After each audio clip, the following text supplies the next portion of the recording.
Good afternoon from a rainy bank holiday weekend in the UK. And it's a privilege to be talking to the future audience about the subject of flexibility, which I think is a subject that will be with us and under discussion for some time to come. So it's a privilege to be able to address this audience, sadly not in person this time around, but I'm sure we'll have that opportunity again in future. So the discussion we have today relates to flexibility. So we feel this is really the enabler of our clean energy future. We're looking to decarbonize our entire power system, predominantly using renewable energy to drive the decarbonization of the other sectors. And case in point is heating and transport. Now, those uses of electricity inherently have flexibility as embedded in the source of consumption, both with thermal mass and with batteries. But the transition from a supply-led power system to a flexibility-led power system, where we see flexibility both on the supply and the demand side, is going to be a critical enabler of the speed of decarbonisation.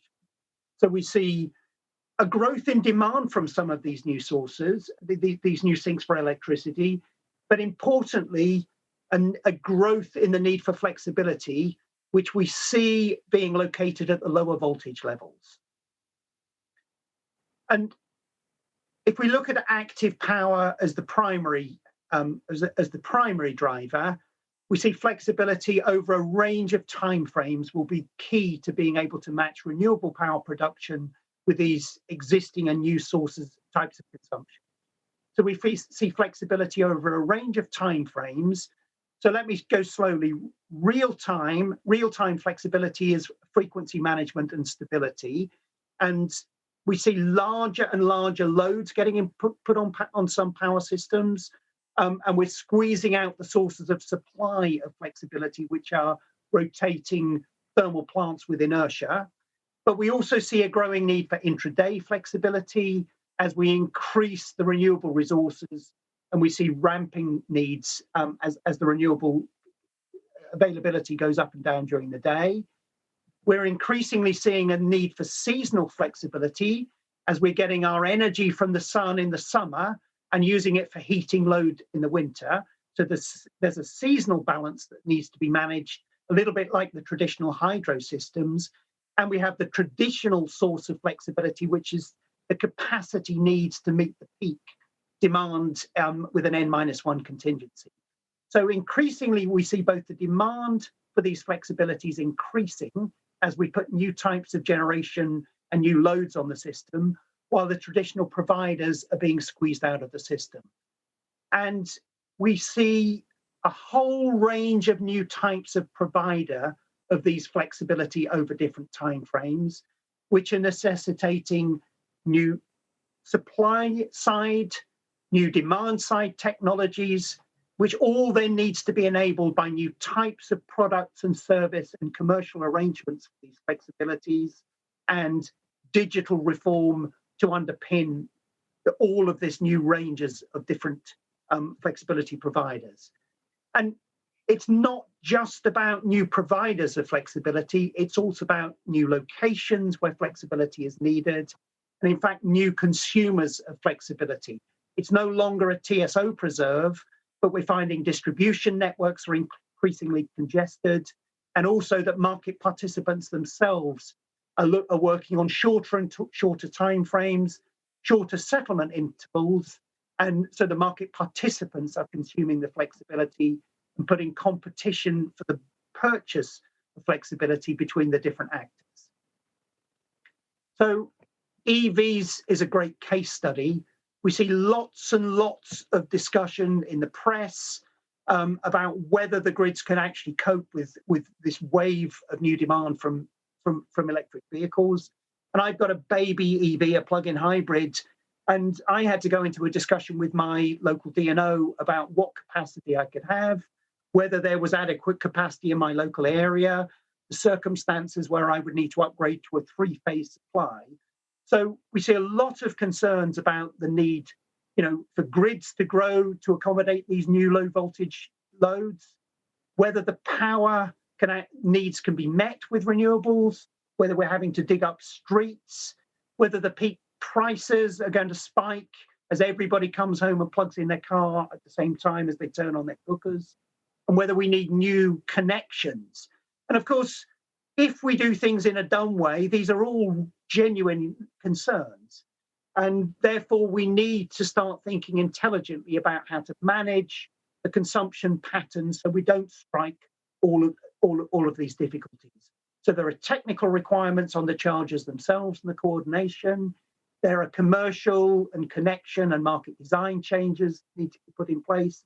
And ultimately, we need to effect behavioural change on customers, because when a customer plugs in a petrol or a diesel nozzle to their car, they get an energy transfer of around 20 megawatts, maybe 7 megawatts electrical equivalent, because 2/3 of fuel use gets wasted with noise and with heat.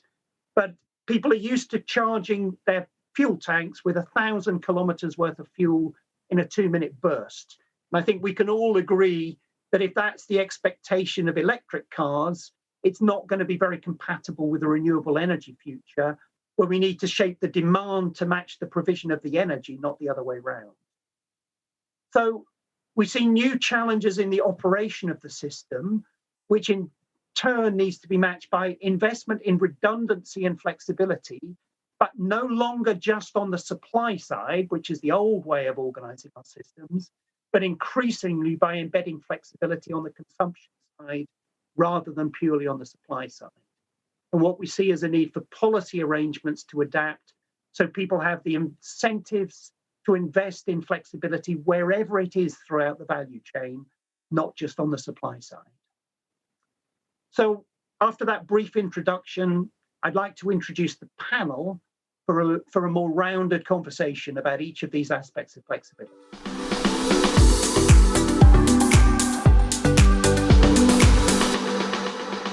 So it's my privilege today to introduce some very distinguished and knowledgeable speakers about the subject of flexibility. So today we have Devrim Chelal, who's the CEO of Upside Energy, Ellen Diskin, who's with ESB Networks as the head of active system management, Fred Vacquier, who's solution director with GE's digital grid software, and Christian Todem, an old friend of mine, who's the head of the unit market management with Austrian Power Grid, APG. So Devrim, if you could please give a brief introduction to yourself, to Upside, and to your thoughts on flexibility. Thank you, Stephen. It's great to be here this afternoon, but just a little bit of context, background. Upside is part of the Octopus Energy Group, which is one of the fastest growing, most trusted electricity retailers in the UK. We not only supply electricity, but also have a software platform that we're happy to share with other utilities, simply because our mission is to provide cheap and green electricity to masses. Now, Upside, within that framework, sits part of the software team. We are a software platform, and as you described in your presentation, we're part of the digital transformation of the system. We provide a software layer that links all the physical assets, some of us call them distributed energy resources, with any markets where those assets could use their flexibility to generate value. And to give a little bit of context to that, assets for us could be small domestic batteries, heat pumps, hot water tanks. They could be across the full generation spectrum, because you can drive flexibility from those assets as well, like peakers, solar and wind. But ultimately, the biggest area where we play in today are utility scale batteries, which I regard as probably one of the most flexible assets that we have out there to deal with the issues of shifting the system from a thermal-based one to an intermittent one. On the financial side of the problem, we can dispatch and optimize against all the markets you mentioned, from the real-time markets of the ISOs, ESOs like National Grid, whether they are frequency response or longer-term horizon, into any of the wholesale power markets, including the balancing mechanism in the UK. But also, we work with a number of the DNOs or DSOs across the UK to help our customers, who are typically retailers or electricity traders, participate in their flexibility markets as well. So the ultimate vision is to link both ends of the energy system to be constantly providing more flexibility to allow more renewables to be used as part of the generation mix. Thank you. Devon, thank you very much. Thank you for such a clear introduction, and it looks as if you're in a very, very exciting space. So I'd like to move on then, please, to Ellen. Ellen with ESB Networks, if you could give a brief introduction and your take on the flexibility topic. Thanks for that, Stephen. So my name's Ellen Diskin, and I'm ESB Network's Active System Manager. So I'm responsible for the nationwide programme to introduce actively managed localised flexibility markets in Ireland. My company, ESB Networks, is the Irish DSO, and we manage enough network to wrap around the globe 4 times, primary substations at 110 kV and 38 kV, and over 250,000 secondary substations. So that's an average of 1 substation for every 10 Irish homes. And I don't mean to bore you with the statistics, but a nation's electricity infrastructure reflects generations of that nation's lives and patterns and behaviours, and that becomes really important in the context of flexibility. Now, my company serves a nation of 2.3 million homes, farms and businesses with a peak demand of just over 5 gigawatts who have collectively as a nation invested in almost as much wind generation as we have peak demand. And over 80% of those wind farms are connected right across our distribution system. In Ireland, we're #1 in the world for onshore wind generation. We're very proud of that. And now we want to use the electricity network that our grandparents built and our grandchildren will still be using to enable decarbonisation of heat and transport as you set out.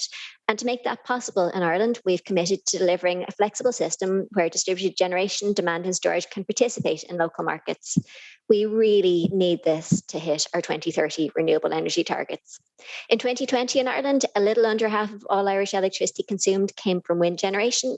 Within 10 years, 70% of Irish electricity demand will come from renewables, will be consumed from renewables. And for that 70% average, roughly a third of the time, we're going to have to operate fully on renewables. And while that is a brilliant thought, it'll only work if we have ways to coordinate how and when and where we're using or storing electricity with when and where the sun is shining and the wind is blowing. In communities, local flexibility markets are going to mean an affordable and accessible opportunity to take ownership of the energy that we generate and use. And ownership is a really important part of the identity of a community. And internationally, communities feeling ownership is going to be critical to our ability to connect renewables. Above all, though, a flexible energy system is about the households, the farms, the businesses and communities participating.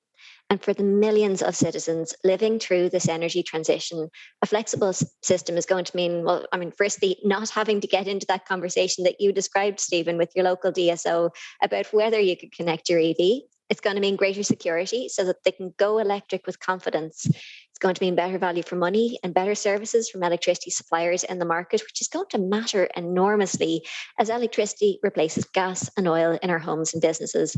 And a flexible system, it means an opportunity to be part of something bigger. And the research that my company's done actually so far says that that does matter.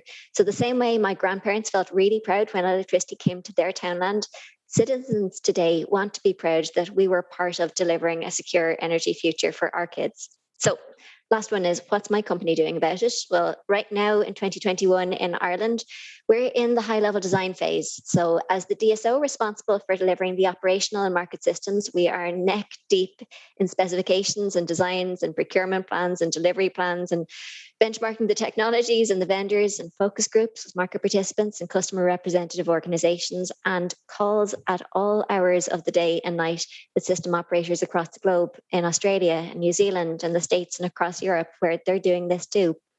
From 2022 onwards, we are going to be piloting and rolling out across our country so that localized flexibility markets can start making a difference nationally. So that's where we're at. It is not just about the capabilities that we can build within the DSO. So I'm really looking forward to this panel discussion, and I hope I can bring some of the insights and the scars that we're building up in Ireland to the conversation today. Ellen, thank you very much for that. And I've also had the privilege of working, I think I've done more work in Ireland over my career than I have in Britain. Ireland is really a pathfinder. The fact that Ireland is a relatively small system without AC connections, so they manage their own frequency within a very small area, things that are being thought about and piloted in other places are operational reality in Ireland. So Ireland is a decade ahead of many of the other parts of the world, and it really is a beacon. So Ellen, thank you very much for that. So I'd next like to move on to Frédéric Vaucriers from GE's Digital Grid unit, who's helping to enable this digital future that allows us to operate a flexible power system. So Fred, please. Thanks a lot, Stefan. Thanks, Hélène, Christian, Devrim, and thanks to the Electric team for setting up this nice opportunity to exchange on these flexibility matters. So indeed, my name is Fred Volke, and you did a very nice job to pronouncing that, Stefan. And so I'm the solution director for our GE Renewables and DER orchestration solution. And so as it states, I mean, the way we're approaching flexibility overall is the fact that, hey, first, we consider that, you know, renewables and distributed energy resources are all same types of objects that need to be tackled jointly. It's really more and more, as we see from our customers globally, a transmission and distribution topic. We've been lucky to be working more than 10 years with frontrunners utilities in all geographies, and really more and more we see really that the frontier between transmission and distribution is blurring, and more situations where, you know, very low level residential household type PV who are impacting right up to the system frequency and vice versa. Some, you know, bulk renewable, which indirectly are hitting distribution because transmission does not have enough levers to act themselves, and so they're calling distribution for help. So really more and more of a T&D topic in nature. The way we're approaching things, and that really comes from working with all these frontrunner utilities, is really as an end-to-end fashion, meaning, you know, compared to the era where utilities were driving these pilot systems, where isolated types of DERMS system were really practical to run these types of pilots in isolation from the main operations. Now, the scale at which DERs and renewables are coming to the grid really makes it compulsory that all the main systems that utilities are running the grid with, from geospatial to distribution operations, transmission operations, market operations, you really need to have all these systems evolving so that they manage renewables and DERs at their core. And so that's what we're delivering in a number of geographies globally. And and so thanks a lot again for the opportunity to exchange today, and looking forward to our talks. Fred, thank you very much. Thank you for that insight.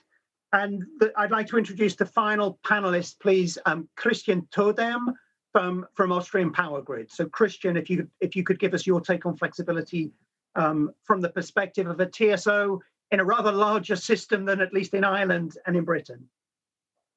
Good afternoon. It's my pleasure being part of this panel discussion. It's a pretty nice weather here in Vienna, at least, and sun is shining, wind is blowing, and in the future we will see much more infeed of wind and PV, and to make the system fully based on renewables really will put a lot of challenges to us, to the TSOs, but also, of course, to the TSOs. Currently, we have in Austria redispatching costs of about between 100 and 200 million euros per year. And we have a turnover of 800 million euros per year. So the percentage of redispatching costs turnover is really tremendous. So that means up to now, where we have 4 gigawatt of wind and PV in the system, with a peak demand of approximately 11 gigawatt in Austria, this causes a lot of challenges for us and a lot of problems for us. And now until 2030, we will have 5 times of this amount of wind and PV in our system. And we don't know yet how to manage the system in the future, but what we know is that we have also to rely on flexibility, and we have to enable flexibility in markets, and we have to engage flexibility, because flexibility and active consumer will be a very, very important part of the energy electricity system of the future. And I'm happy to contribute to that development, and of course, to that panel discussion. Christian, thank you for your contribution, and we'll come back to some of these topics later on in the discussion. So let me kick off with a question, and I will ask this of Devrim first, but anybody else can come in if they want to make a contribution. So I think the first thing is, it's my perception that investment is actually what's needed straight away. So we are now electrifying data centers, heat pumps, EV chargers. Getting behavioural change is really difficult. So if you can embed the right technologies and the right patterns of behaviour from the beginning, I think that has to be the way to go. If you look at a data centre, maybe half of its load is not processing, but it's cooling load. So if you invest in the flexibility from the outset, you've then got, you can look at it as a provider of flexibility. You can look at it more traditionally as somebody who doesn't need flexibility to be supplied to them. Think of it whichever way you like. But if we don't get the flexibility embedded in the cooling systems to begin with, it will never be there, and it will just be a consumer of somebody else's flexibility. So Devrim, you work with demand-side providers. Do we see the incentives and the frameworks to get investment in flexibility from the customer's side, or is that missing? I wouldn't talk about incentives. It's interesting. Yeah, the answer is broadly yes, but depends on who the customer is. So if in that context you're talking about a large-scale private equity firm who may have invested in a data center or in utility-scale batteries, which is the hottest topic right now in the UK, with about 1.5 gigawatts of installed base, growing to be double, triple that in the short term. They understand it, but they don't always. If historically we look, these battery projects started in 2016, some a little bit earlier, but the big movement was in 16. Till 17, it was growing, but in 2017, the National Grid's dynamic firm frequency contracts went from being £20 per megawatt per hour for a 2-year guaranteed period, 24/7.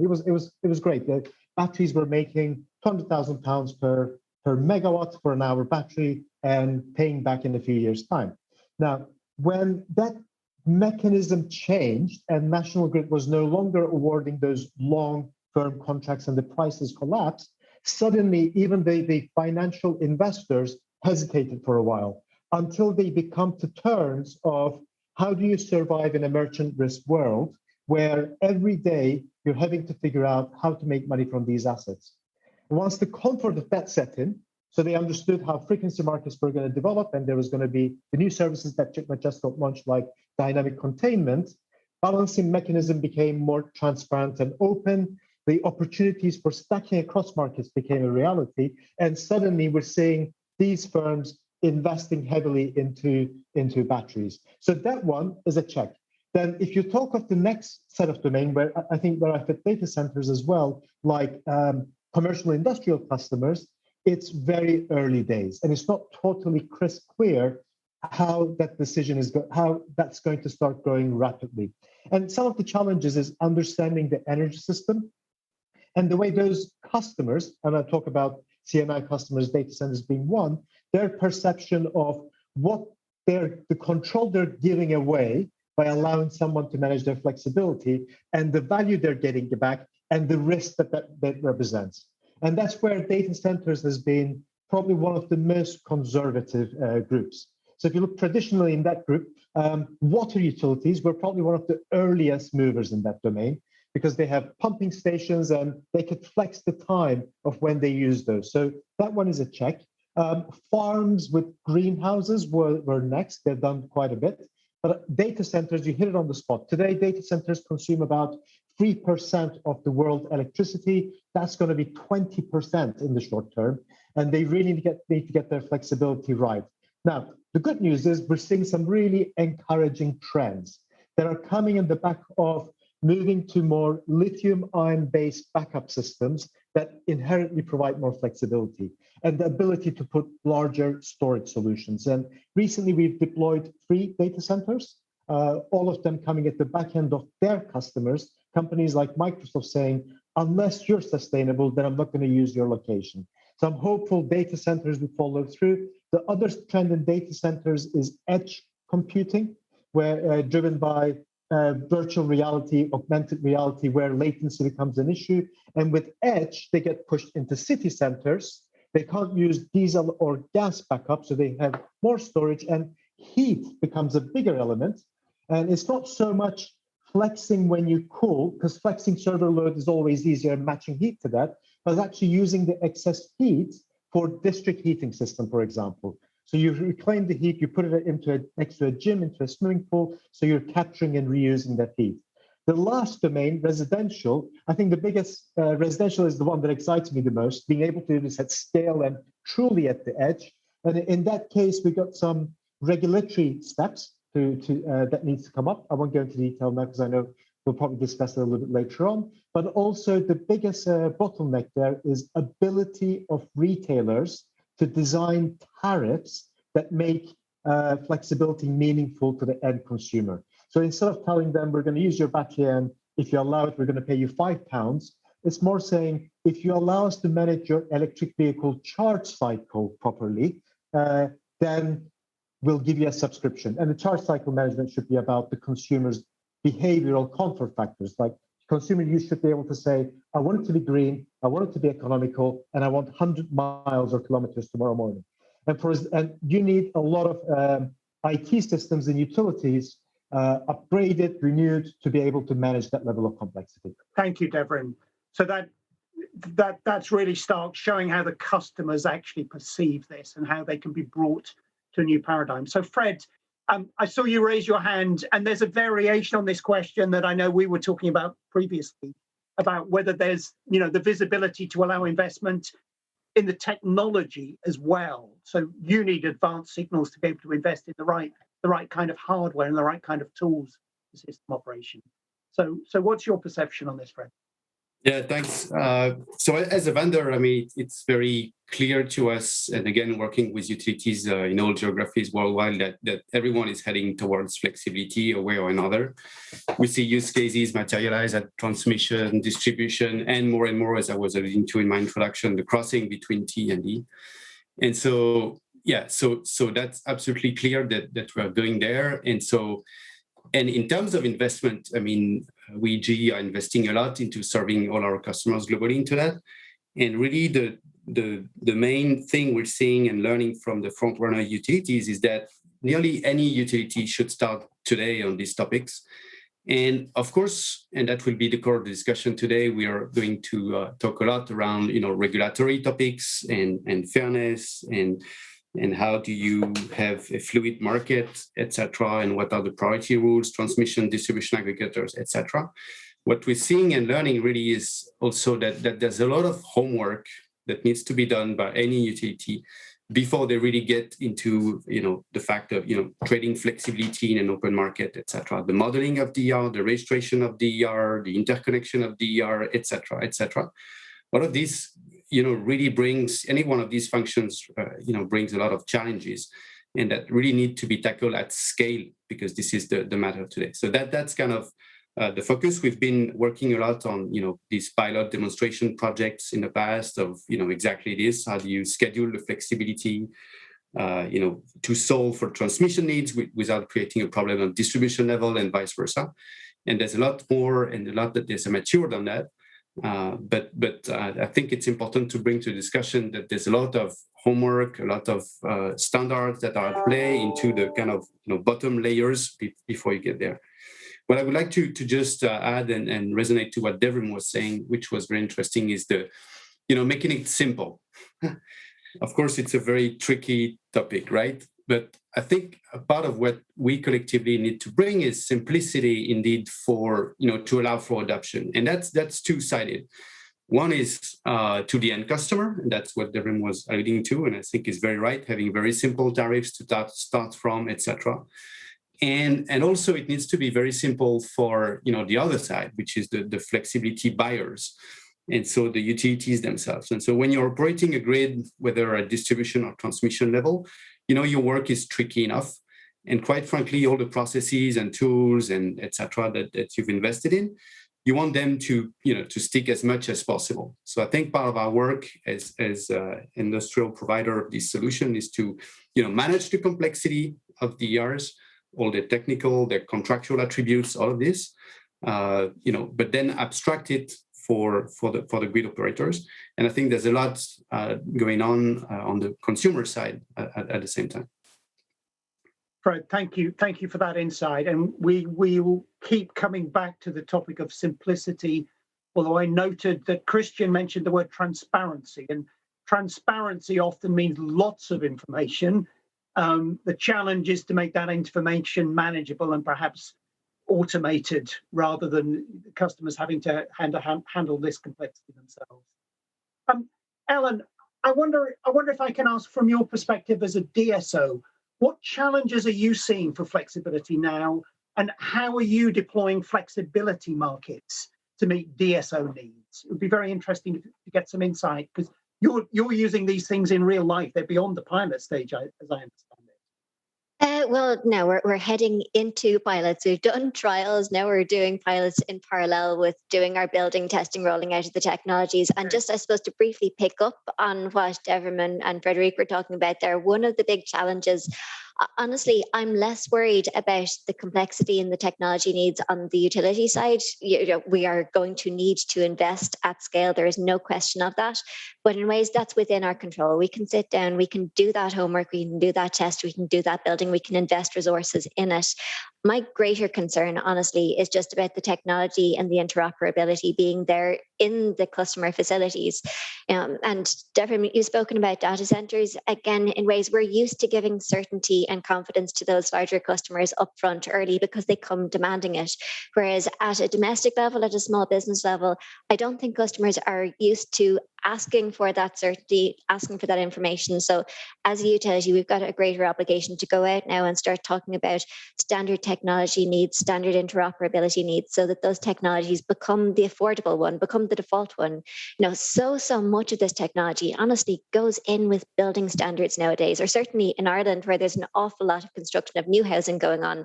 And it is so important that the right technology goes in from the outset. It's so important that the builders, that the installers, when they go out to procure the technology to put it into the home that they're building, is the right technology, so that that home, when the people come into it, being flexible, participating in the right behaviours from the outset, are easier for them. Now, as the distribution system operator, how are we hoping to use this flexibility? Well, there's a whole range of ways that we're looking to apply this. Firstly, one of the challenges we have in Ireland, and this is now fairly ubiquitous across the globe, is the pace of connecting new renewables as well as demand and storage technologies. So in Ireland, for example, over the next decade, we're going to be connecting as much distributed generation on our island as we have in the past 2 decades put together. So, I think it's twice as much in half the time. So to get that connected, the concern is, how do we get all of the reinforcement done in time for those connections? And if we can use flexibility to get those generators connected more quickly and then not constrain them as much, then we're delivering something that's good for us and good for the generator looking to connect. I know that in Ireland, the renewables industry has been calling out for the use of flexibility, and the distribution system, and the system operators coordinating it to help reduce dispatch down. And our Renewables Energy Association has done a number of calculations, and they're identifying that there could, say, be a 50% reduction in dispatch down over the coming decade, and in excess of 10% reductions in the LCOE of new renewables connecting as a result of flexibility, if we can get this right. Now, from a distribution utility perspective, though, there are other sort of underlying societal and economic needs that we need to meet. So I mentioned in Ireland, there's a lot of housing connecting. In Ireland, over the past decade, actually, we've been working through a critical shortfall in housing. So as the distribution utility, one of the things that we know we have to do is get new housing connected quickly and affordably.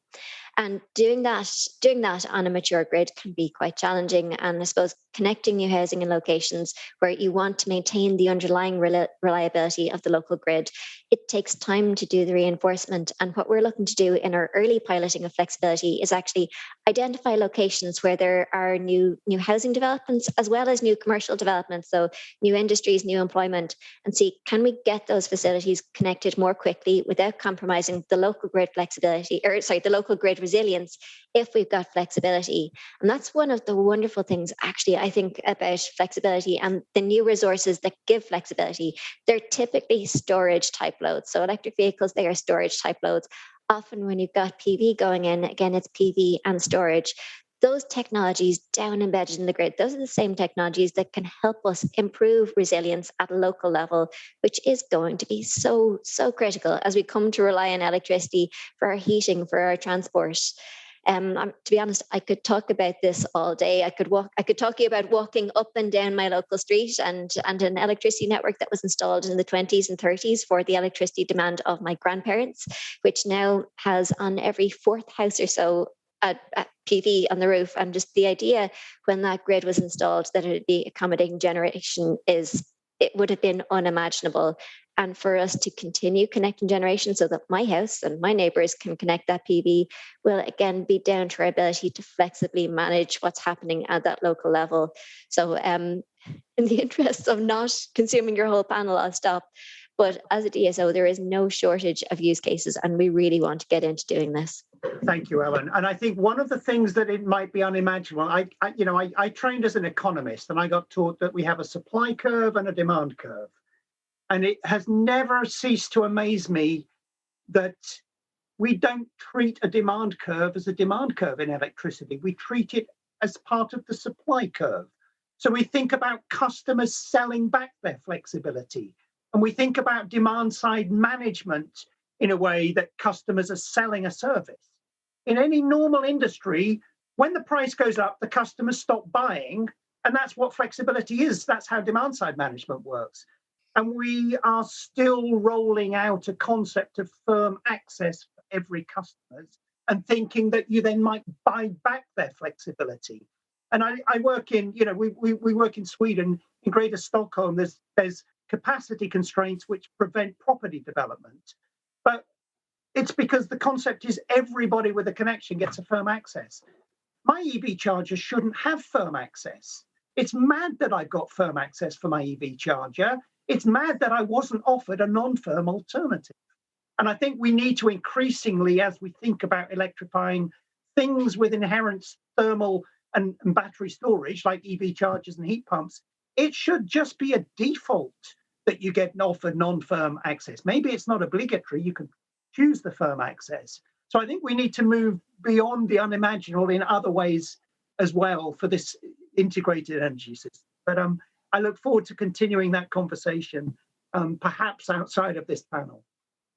So Christian, I would like to bring you in at this point.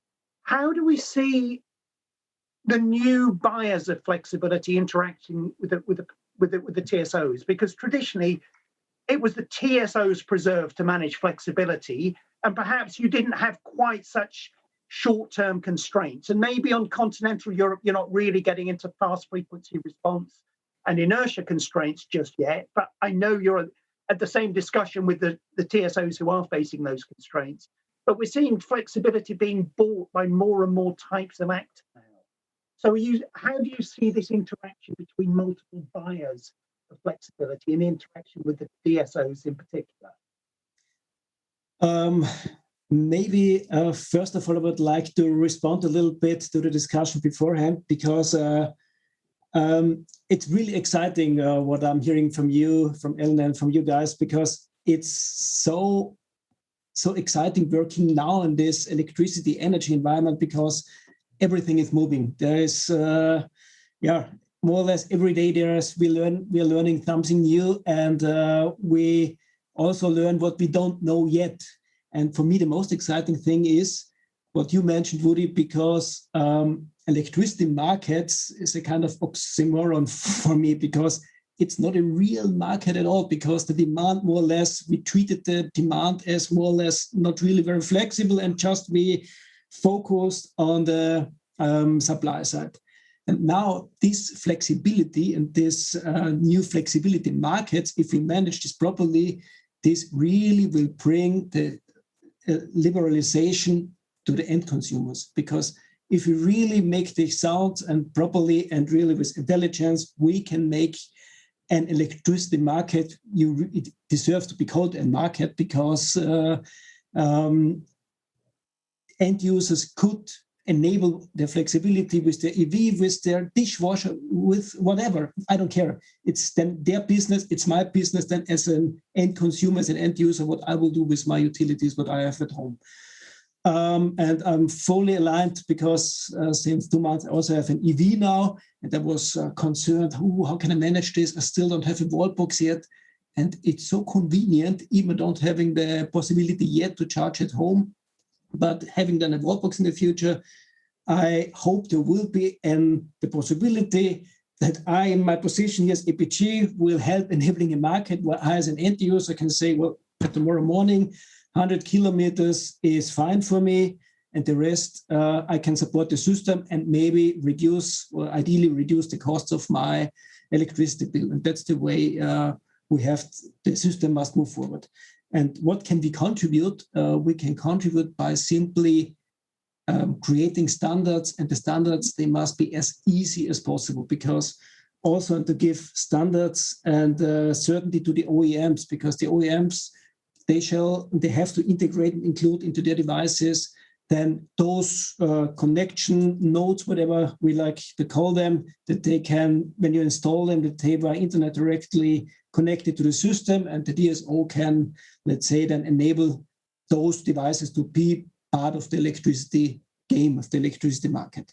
And standardization for me is the biggest issue, because we need to standardize everything, because just in Austria, we have 2 TSOs and around 140 DSOs. If not everyone thinks, well, I need my own standards, I have to do my own development, this will end up in a mess. And yes, we will keep the system more or less as it is, because then will see any development. That's why we need to standardize, and we need to cooperate amongst DSOs, and to cooperate between and amongst DSOs and DSOs, really to create these common standards that as many as users can be as easily connected to the system and can use the market-based mechanism, which will be provided by DSOs, because I need balancing, of course, by DSOs, they will have redispatch issues, whatever, and by other market participants, because it's up for the entire market, not only for DSOs and DSOs, and for the communities that they manage themselves and do whatever they want according to the technical limits. DSOs and DSOs will regularly have to set at certain in-feed and extraction points to the grid. Christian, thank you very much. Now, this is a subject that we could easily devote a whole conference to, certainly a whole day, and we have only a 45-minute session. So I think we have to move now to some summing up questions. Really, I'd like to ask each of you what you think the regulatory and policy response needs to be to create this flexibility system that we all agree the need for. So, Devrim, I'd like to start with you, please. What do you want the policymakers and the regulators to be working on? Where do we see the need for that? So, Stephen, I'm going to go script and say thank you, Christian. That was very refreshing hearing from you. I totally agree on the market part, and I'm going to bring it back and talk about that. I think regulation-wise, there are a few areas. Standardization, I think, is very important, but also there are limitations for smaller assets in terms of testing and metering. At the moment, a lot of the code in the UK is designed for very large-scale assets, where you can afford to do very detailed testing for suitability for market services. I think when we get to smaller assets, that needs to be accepted by make and model. So a certain make, a GE make made charger, battery, PV inverter is standard, and it works, and you just install it. So that's one part that's going to give us scale. The other element, I think, especially when we talk about DSO flexibility as well, and it goes back to what Christian was talking about, and Ellen, I would love your opinion on this, is we think about it as everything firm, and we think as the DSO, the system operator in general, controlling everything. I think we need markets, we need price signals, and we need consumers to be able to make decision against that to drive how things are balanced. And if you can get that right, then it becomes an extremely efficient system. And I think if you look at the UK structure today of the way we charge transmission and distribution, I understand why historically has been that way. We pay highest amounts during 4 to 7 p.m. in the afternoon. But what we have seen at Octopus, we have a agile Octopus tariff. And for the international audience, it's the first and I think the only time of use tariff for a residential consumer. It tracks the day-ahead auction outturn. And even that, which has no control, it's there to change consumer behavior, could create completely different usage patterns. And people start using in the middle of the night at different times of the days. If we had the distribution charge and transmission charging in the same way, then we could drive a much more efficient system. Devrim, thank you for that. And I can testify to the behavioural change on the Octopus Agile tariff. And I'm very happy to change the timing of my EV charger. Changing the time of cooking and eating is a little bit more challenging. And the truth is energy is £1, £2 a day, €2 a day for most households. And the flexibility aspect of that is not enough to drive behavioural change. I think it does have to be automated. So I would like then to invite, I would like to invite Fred, please, to give some thoughts on the kind of the regulatory framework.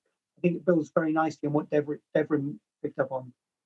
Thank you. Yeah, thanks a lot, Devrim, and Christian for what you just said was very interesting. So, yeah, I think again, I kind of contrast the ultimate TSO, DSO aggregator coordination rules, which I think have been quite extensively tested in various pilot and demonstration projects throughout the globe, and which, quite frankly, I think boil down to quite some political discussions and vary a lot depending on how is the industry shaping in every one of the countries, and who is the best positioned in terms of maturity and span, etc. Whether it is the DSO or the TSOs or an independent body, etc.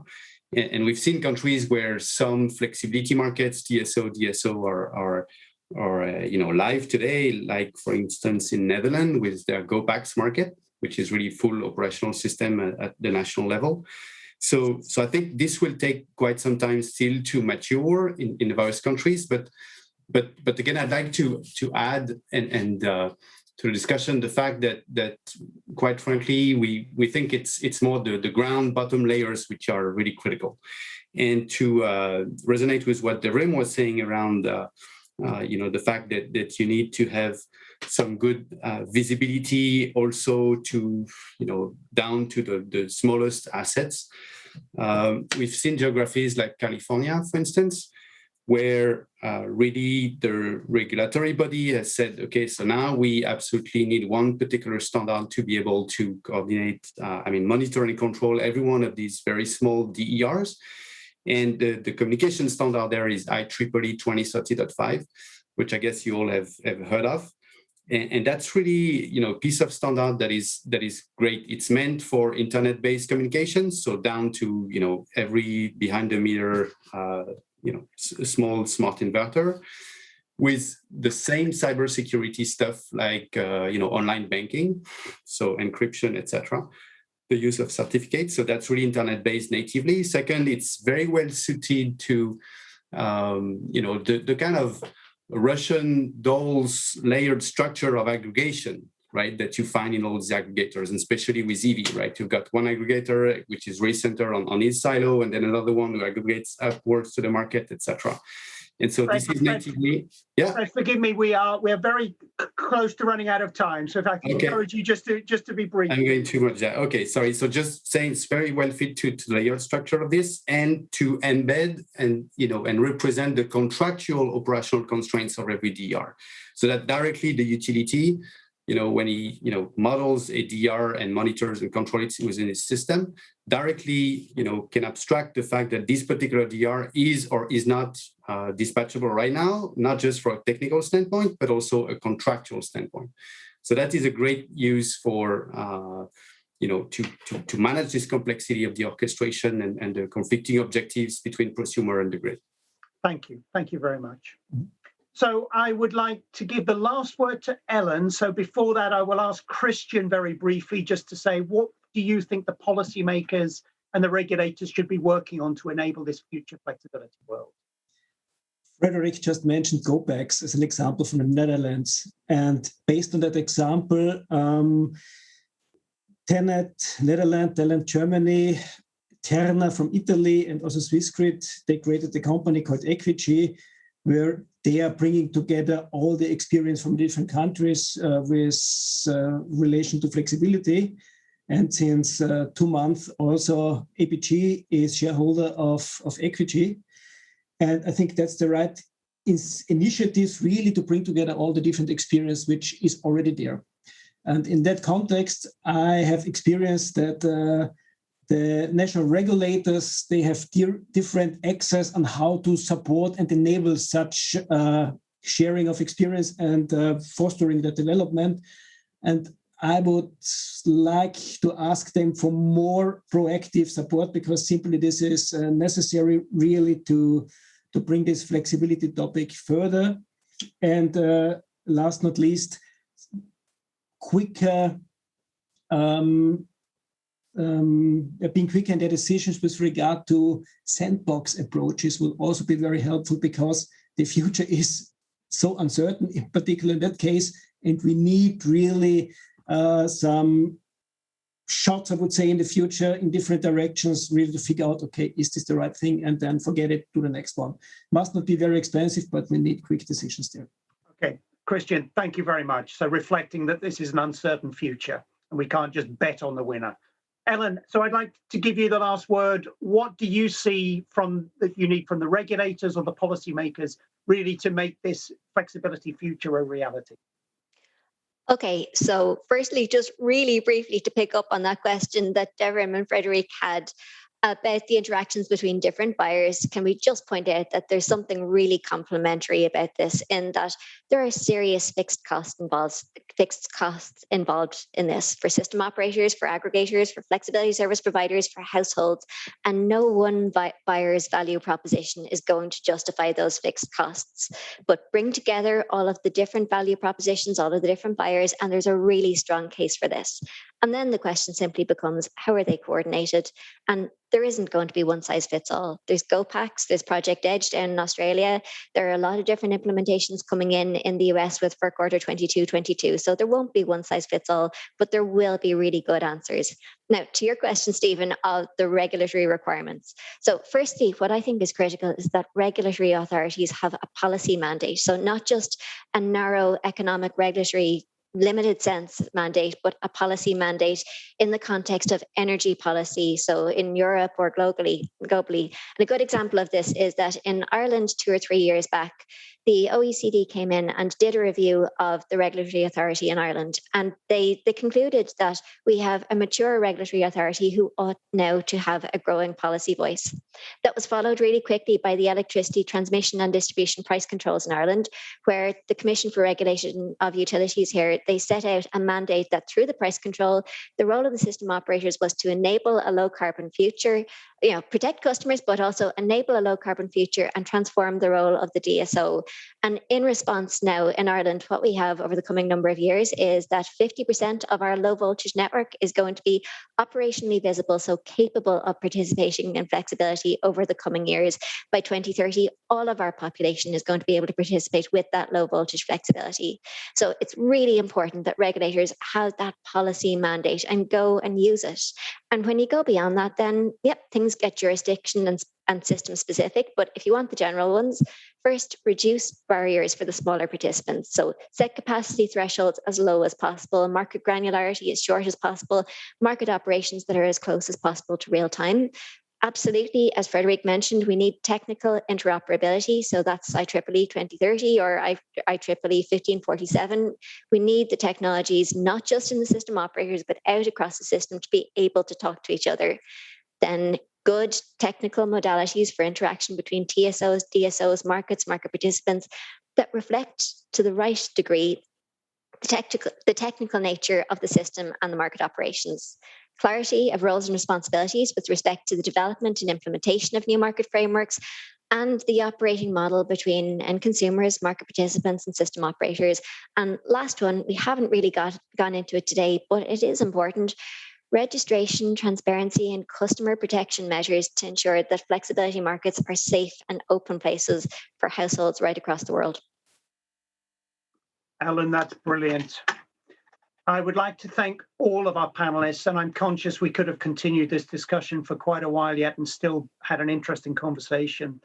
So I would like to just take a moment to sum up the conversation, and I'm going to do it with just a few words which will help trigger memories of the discussion that we've just had. So standardization and interoperability is one of the themes that we've seen. The engagement and the participation of smaller market participants, and ensuring that we can get flexibility right down to the micro scale. So the word diversity comes in there. Marketplaces, and reflecting that there are values that need to be built from different services. Stacking revenues is another way of phrasing that, and enabling that diversity of market revenues. We see the need for engagement and for transparency. Resilience as an important factor. And as we put flexibility out at the micro end of the grid, you can see that we could be building up resilience even when the main grid flow goes down. I think there's a lot of value to be had from that later on. And most importantly of all, this concept of proactive regulation, and regulation that allows experiments and mistakes. The sandbox concept is an important part of that. So making sure that the regulators are actually enabling the change and not just following it. And you know, I started my career in electricity as a regulator with a narrow economic remit, and it was always expected that policy issues should happen outside the regulatory framework. But the sustainability agenda is now what's driving our power markets. And as you say, Ellen, putting that remit into the regulatory authorities, making sure that we're getting joined up thinking by the regulators is most important of all. So I'd like to thank all of our panelists for the discussion we've had today, and for the discussion I hope to continue with you in the future. Thank you, everybody, and welcome back to the main conference.